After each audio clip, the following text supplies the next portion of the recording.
Ce troisième Koh-Lanta édition All-Star célébrant les 20 ans du jeu de survie et baptisé La Légende a été difficile pour Jade, très éprouvée émotionnellement.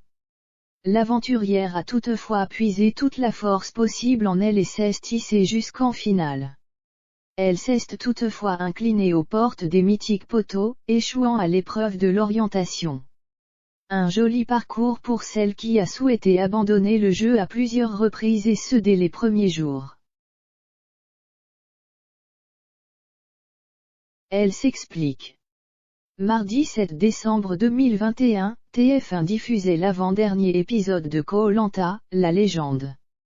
Claude, Phil, Laurent, Hugo et Jade ont disputé la mythique épreuve d'orientation, espérant ainsi gagner leur place sur les poteaux et peut-être même en finale. Finalement, les trois qualifiés sont Hugo, Claude et Laurent. Jade, dernière femme encore en lice, est éliminée. Une triste fin pour celle qui se voyait déjà parmi les deux derniers survivants.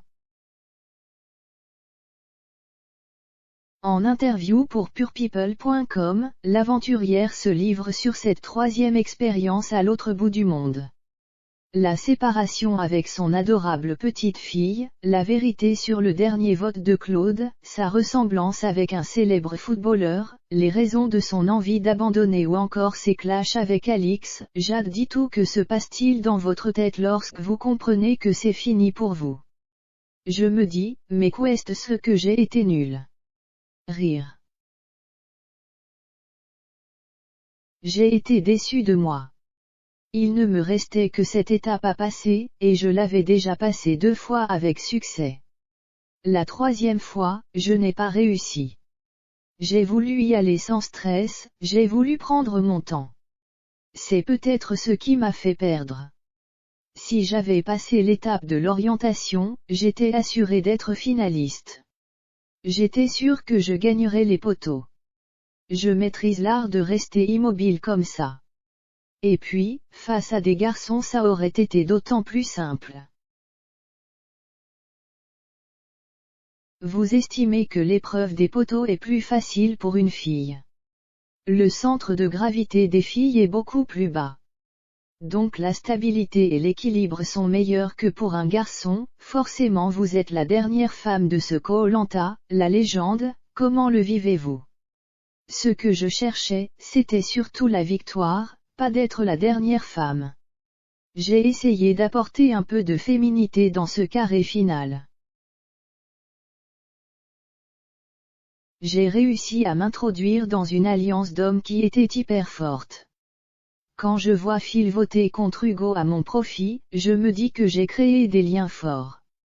Mais cela va au-delà des différences hommes-femmes, à ce stade nous sommes des aventuriers sans différence de sexe. Lors du dernier conseil, Claude a voté contre vous car vous avez eu l'aventure la plus facile. Qu'en pensez-vous?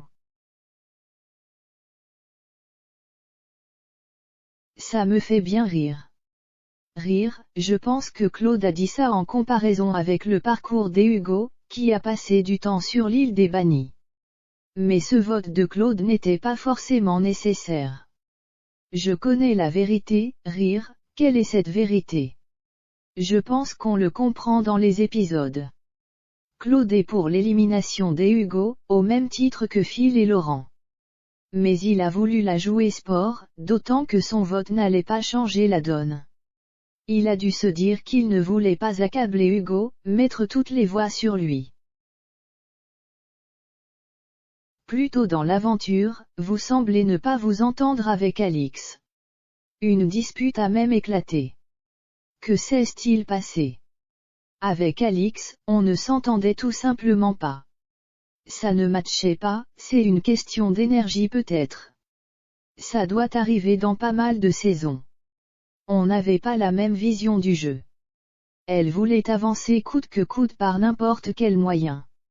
Moi je ne voyais pas les choses comme ça, j'avais une certaine éthique et certaines valeurs. Le seul fait qu'elle ait mis mon prénom, alors qu'elle aurait pu me le dire. La confiance a été rompue à partir de ce moment. Ce Koh-Lanta a semblé très difficile pour vous émotionnellement parlant, pourquoi? La stratégie est tellement forte. On est un peu sous l'influence des aventures déjà vécues et on espère retrouver la même sérénité, la même difficulté. J'étais porté par mes deux aventures et je pensais retrouver le même équilibre. Ça n'a pas été le cas. J'étais la seule de ma saison. J'étais assez troublé par ça.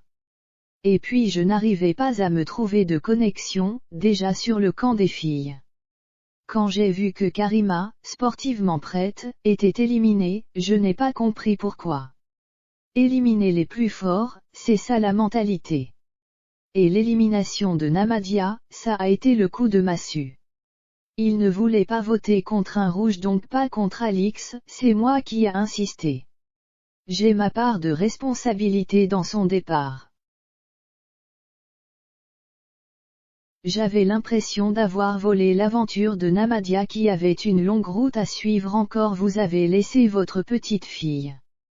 Comment avez-vous vécu la séparation?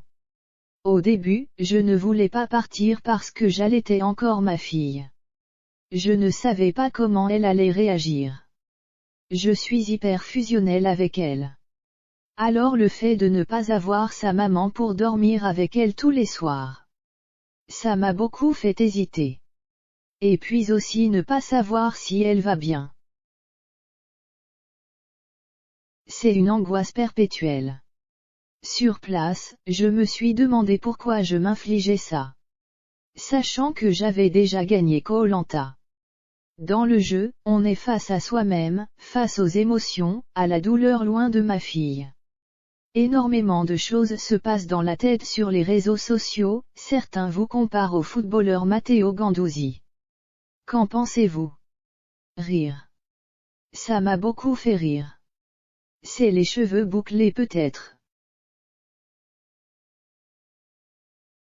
C'est vrai qu'il y avait un petit air. Je suis peut-être sa sœur cachée, rire. Plus sérieusement, je ne le connais pas du tout, on n'a vraiment aucun lien tous les deux sur les réseaux sociaux toujours, certains menacent des candidats de mort et les insultent. Que pensez-vous de ça? C'est terrible. Je comprends mieux les stratégies sur l'île compliquée à monter. Parce qu'on risque de prendre cher après. Quand je vois Kumba menacé de mort et insulté, ça me fait mal au cœur. Je me demande si les gens réagissent de la même manière devant une série ou un film. Pensez, je veux bien. Mais comment peuvent-ils aller jusqu'à écrire tout ça? Et puis les insultes raciales n'ont rien à faire là. Il n'y a aucun rapport entre les stratégies et le fait qu'elles soient noires. C'est n'importe quoi. Il n'y a pas à subir ce genre d'insultes parmi les 3 finalistes, qui va, d'après vous, remporter ce Koh-Lanta, la légende. Les 3 ont le niveau pour gagner Koh-Lanta. Je pense que ça va se jouer aux affinités lors du conseil final. Ce sera à celui qui a le mieux géré l'aspect social. Moi, mon favori c'est Laurent.